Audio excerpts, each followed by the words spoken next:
Joining us for our Emmys documentary panel right now is Ryan White from Visible out on television. Ryan, thanks for being here. Thank you for having me. Thank you. So this series chronicles the triumphs and struggles of the LGBTQ community through the lens of TV. And I know it was in the works and development for years, right? And so how did you come on board this project? Yeah, it was actually over a decade that it was in the works, not because of me. There were two producers named David Permit and David Bender who had been trying to get this project off the ground for years. And they finally talked to Apple, before Apple TV Plus had even launched. And Apple loved the idea and bought the idea from them. And then they brought myself on board to direct the project. So it was, covering 80 plus years of television history that luckily Apple gave us a complete open real estate, and they said, we don't have a mandate on how short or long it needs to be. And so just deliver us a project that you think is the appropriate time. So it ended up being a 5-hour series. Mm-hmm. But covering so much history, it definitely feels like it could be longer, So how did you land on like 5 as the right number going through everything? Well, it was actually originally 4 episodes, Mm-hmm. and I got to fit in at the last second. But it was really dictated in the edit room. I had an amazing team of editors working on this of all different generations, and so they were all editing the episode that captured the time period from their adolescence. And so the more we began to whittle down the storylines, and we have about 100 interviews in the series with many famous faces from television history, actors, writers, and showrunners, but also we wanted to concentrate a lot on the activists that are not famous faces, but we're using television as a tool. And so the more we interviewed, we started to kind of use that as our survey to figure out which storylines most people were talking about. And then we would pursue fleshing out those storylines. So, my pitch to Apple was that I almost saw this as a series of short documentaries woven together throughout television history. And once we started to identify those storylines that started coming up over and over and over in the interview rooms, that kind of dictated the length of the series in the end. Mm-hmm. The activists, like just popping up on TV, like I never knew about that, but that was amazing for them to do that at that time. So was there anything in your research that you were surprised about? Yeah, I mean, I was too young to be watching that television as well. So there was a act of civil disobedience called zapping, which I had never heard of. I'm born in 1981, so I'm a child of the 80s and 90s. Really, was my formative television.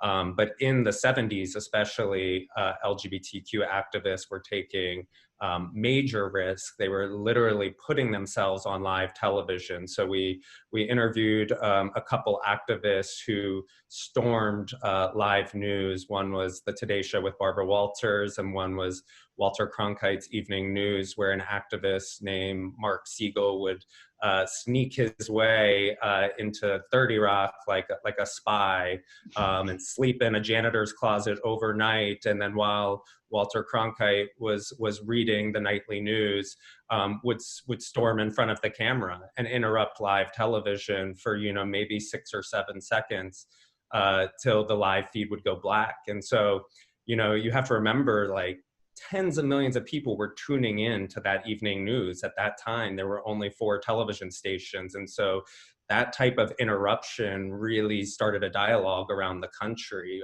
positive and negative dialogue. But it was at least starting to bring visibility to the movement itself. And there was another group called Lesbian Feminist Liberation that stormed 30 Rock after a television show aired on NBC called Policewoman that portrayed lesbians as homicidal maniacs, which was basically every lesbian character through the 60s and 70s was a murderer. And this group got sick of that, and so they stormed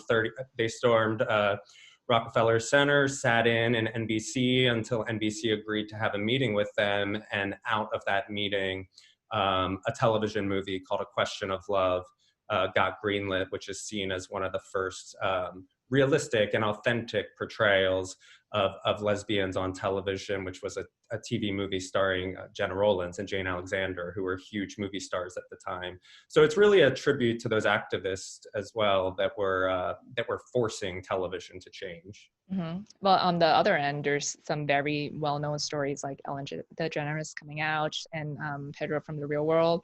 So how did you approach telling these stories, I guess, with maybe a fresher perspective? Because I do think Ellen telling her story, I think that's the most serious we've seen her probably. Like she was very candid and raw about talking the whole experience. So what was your approach to those more famous stories? Yeah, I remember sitting down with Ellen at the beginning of the interview and being quite intimidated because it was Ellen, but also kind of apologizing and saying, you know, I'm sorry that we're here to talk about like the worst part of your entire life. And I know you've talked about it before. And I was so surprised with how serious she was about it. Like you mentioned, you know, there was very little laughter in our interview. There was some around certain parts of her childhood, but for the most part, I found it so humanizing of her to see that pain that she went through. And I was a teenager in Georgia while Ellen was coming out. That was called the Puppy episode. You know, I was probably 16 years old, and I had always loved Ellen DeGeneres. Like I had bought all her books. I loved, you know, even her sitcom when it was the first iteration called These Friends of Mine. And I remember how devastating it was for me as a closeted boy in Georgia to watch that show get canceled. And so for her to open up so rawly when I know she didn't enjoy doing the interview. I think she did it, you know, for the greater good. And she also was very honest. One of our executive producers, Wanda Sykes, and she said, you know, I wouldn't do this for a lot of people, but I'm doing this for Wanda. And that happened time after time where interviewees would say they agreed to do the project because Wanda was attached and because Wilson Cruz from My So-Called Life was our other executive producer. Mm-hmm. Well, speaking of Wanda, one of the lighthearted moments is this montage of Wanda, Ellen, and Margaret Cho talking about characters from like 70s, like their childhood TV shows who they are definitely sure were lesbian, or like when they're watching, they like pretended they were lesbians, like Kate Jackson on Charlie's Angels and Alice from the Brady Bunch. So how did that montage and sequence come about? Was it just like you asking them like, you know, about like lesbians on TV and then asking the next person about like, oh, Wanda said this about like Kate Jackson, and because it was a very cute montage. Yeah, we call it the lesbian montage. You know, it's a very funny scene, but it's also incredibly sad that they were Yeah. having to find themselves represented in all of these characters who at least weren't out as characters. Alice from the Brady Bunch, Sabrina from Charlie's Angels, like you mentioned, Gilligan's Island. Well, Margaret Cho is like, was probably like the defining scholar on television history. I could have talked to Margaret Cho about every single television or show or character that we included in the series. And so that actually germinated with her talking about how she would seek out lesbian characters like Cagney and Lacey. And Ellen kind of ran with that. And so you know, it was pretty interesting to see that for all of them, it was basically these same five characters from television history that they kind of, you know, put their own sexuality onto those characters because representation for lesbians was so lacking in the years that they were growing up. Mm-hmm. Was there anything or any show or any part of, you know, the past 8 years that you didn't include that you wish you were able to? Yeah, I mean, I hear it on Twitter all the time of all the shows or characters that we left out. And it's, you know, I understand that because television for people is very personal. Like it's in your living rooms, it's in your bedrooms. I know I used to sneak off and watch The Real World when I was growing up to watch the LGBTQ characters. And so even some characters that were extremely formative for me as a adolescent or teenager didn't end up making it into the series. So, you know, there's quite a few, and especially there's, you know, we locked our series maybe 6-8 months ago. There's been so much, you know, television isn't ending. It's going to continue to evolve. It's going to continue to make mistakes and learn from them and just in the last 6 or 8 months, there's been several like wonderful television shows that push the boundaries of LGBTQ representation.